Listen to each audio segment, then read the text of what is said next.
সেনাবাহিনীকে লক্ষ্য করে ইট পাটকেল নিক্ষেপের পর অ্যাকশনে যাচ্ছে সেনা সদস্যরা। দেখতে পাচ্ছেন আজকে এনসিপির যে পদযাত্রা চলছে গোপালগঞ্জে, সেই পদযাত্রা ঘিরে এমন পরিস্থিতি। কিন্তু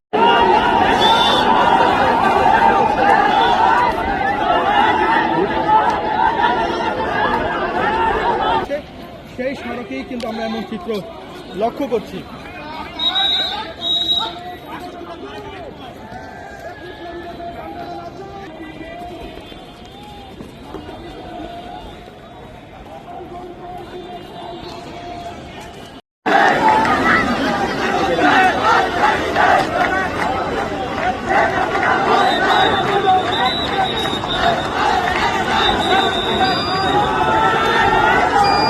গোপালগঞ্জে এবং সেখানে এই মুহূর্তে সেখানে কিন্তু থমথমে পরিস্থিতি বিরাজ করছে। দেখতে পাচ্ছেন সেনা সদস্যরা রয়েছেন এবং তারা টিয়ার শেল এবং ফাঁকা বুলেট দিয়ে কিন্তু সরিয়ে দিচ্ছেন, আমরা দেখতে পাচ্ছি।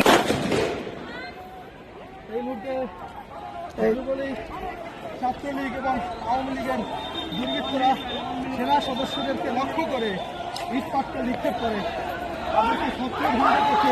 সেনা সদস্যরা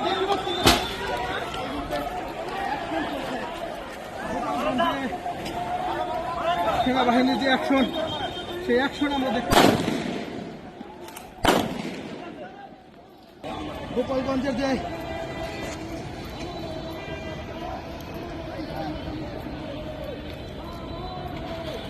বঙ্গবন্ধু সড়ক নামে একটি সড়ক রয়েছে।